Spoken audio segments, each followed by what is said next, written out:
Main campus को खाली fellowship 8,000 मिलती है, जो क्रेट से और नेट से क्वालिफाई होके पीएचडी में इनरोल होते हैं, खाली यूनिवर्सिटी को, कॉलेज को भी नहीं। अच्छा, कॉलेज स्टूडेंट है उन्हें भी मिलना चाहिए फेलोशिप। अच्छा, जो कॉलेज में रिसर्च कर रहे हैं उनको वो भी नहीं? वो उनको जीरो, कुछ नहीं मिल रहा है, खाली रिसर्च करें बस। तो वो जेआरएफ का पैसा टाइम से आता है कि वो भी? जी सर, वो फर्रे पर टाइम से चला आता है, लेकिन सर यहाँ पे एक प्रॉब्लम, जैसे विज्ञान का कोई छात्र है तो सर उसको उसमें केमिकल इंस्ट्रूमेंट्स भी खरीदने पड़ते हैं, तो 8,000 लोग खरीद भी नहीं पाते हैं, उनको कम पड़ता है।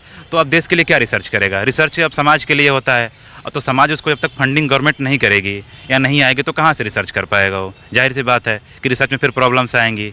और सर देखते हैं कैसे हम लोग अप्लाई करते हैं कहीं बाहर के लिए फेलोशिप के लिए, तो यहाँ के बच्चों को वहाँ आसानी से मिल जाता है, यहाँ बहुत कम दिक्कत से मिलता है। तो हमारे यहाँ इस चीज़ को उन लोगों को करना चाहिए कि गवर्नमेंट को इस पे फंडिंग पे ध्यान देनी चाहिए और नेट जेआरएफ की जो सीटें हैं उनको कम नहीं करनी चाहिए। आप क्या मानते हैं कि 10 साल में सरकार का शिक्षा और रोजगार की दृष्टि से काम कैसा रहा? सर शिक्षा के दृष्टि से रोजगार तो सर क्या होता है इस समय कि जो नौकरियां हैं उस बहुत मतलब कि पास तरीके से नहीं होती हैं। इसमें क्या होता है, पेपर लीक होना, और जैसे कि हम लोग पीजीटी का फॉर्म भरे थे 4 साल हो गया, हायर का फॉर्म भरे हैं 2 से 2.5 साल हो गया, और जीडीसी का फॉर्म जैसे कि 1.5 साल से आने वाला है, सुनते आ रहे हैं, अभी तक सीट नहीं आई। आरओ का एग्ज़ाम हुआ, पेपर लीक हो गया, और इस तरीके की इतिहास में शायद पहली बार होगा कि यूपी पब्लिक सर्विस कमीशन का आरओ की जो परीक्षा हुई उसका पेपर आउट हो गया, और यूपी पीसीएस प्रीलिम्स का एग्ज़ाम था जो कि 17 मार्च को होना था, और भी 2-3 एग्ज़ाम होने थे।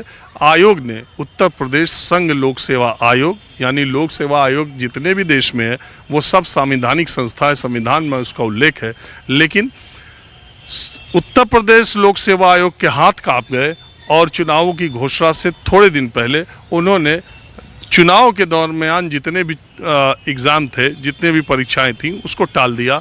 बहुत दिनों से छात्र उन परीक्षाओं का इंतज़ार कर रहे थे, उसे टाल इसलिए दिया, मेरे कुछ सूत्रों के मुताबिक, कि आरओ की परीक्षा जहां से क्वेश्चन पेपर छपा हुआ था उसी प्रिंटिंग प्रेस को आने वाले एग्ज़ाम्स का भी ठेका था शायद, और आयोग को के हाथ कांपने ये लगे कि अगर चुनाव के दौरान कोई एग्ज़ाम हुआ और उसका पेपर लीक हुआ तो ये नौजवानों का गुस्सा सड़क पर अगर फूटा तो इसका सरकार को कुछ नुकसान हो सकता है, इसलिए एग्ज़ाम ही टाल दो, पहले चुनाव कराओ, एग्ज़ाम तो होते रहेंगे। जी बिल्कुल सही कह रहे हैं आप। जी, तो आप क्या करते हैं? मैं पीएचडी करता हूँ इंग्लिश विभाग से, इसी रहता हूँ सर।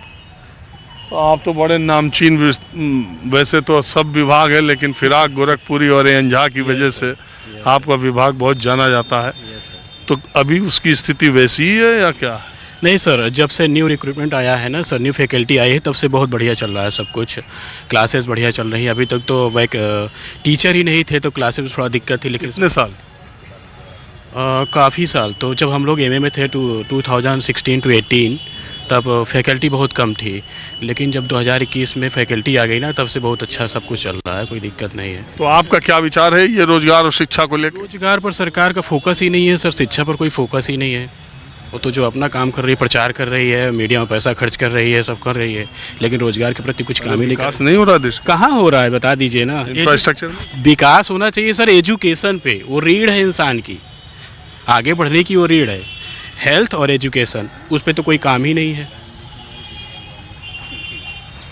क्या कहा जाए, सरकार जो अपना काम कर रही है, लेकिन एजुकेशन का कोई काम लेकिन नहीं। क्या कोई सरकार, क्या कोई नेता 30 साल 32 साल से नीचे की जो देश की 1/3 आबादी है उसको ऐसे नज़रअंदाज कर सकता है? आपको लगता नहीं कि अलग अलग मोर्चों पे काम हो रहा है? सरकार का मोटिव ये है कि पढ़ेगी तो सवाल करेगी जनता ना पढ़ेगी ना सवाल करेगी। जैसे हमारे विश्वविद्यालय की फीस थी पीएचडी की 450 रुपये अभी तक, एक ईयर की, अब 15,000 हो गई है।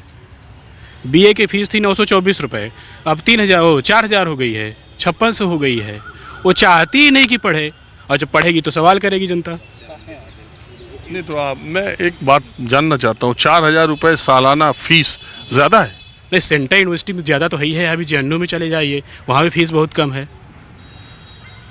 924 से सीधा आप 4,000 बढ़ा दिए हैं, और इवन पीएचडी की देखिए 450 थी, 15,000 हो गई। किस जरिए से बढ़ाए हैं, किस बेस पे बढ़ाए हैं, कुछ समझ में नहीं आता है।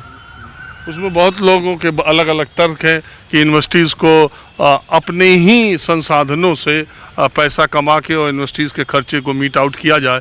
ये तरीका निकाला गया तो उसके अंदर ये पाया गया कि कुछ फ़ीस को बढ़ाया जाए, कुछ और तरीके से यूनिवर्सिटीज़ यानी शिक्षा केंद्र भी कहीं कहीं से पैसा उगा सकते हैं तो अपने चलाने के लिए इंतज़ाम करें।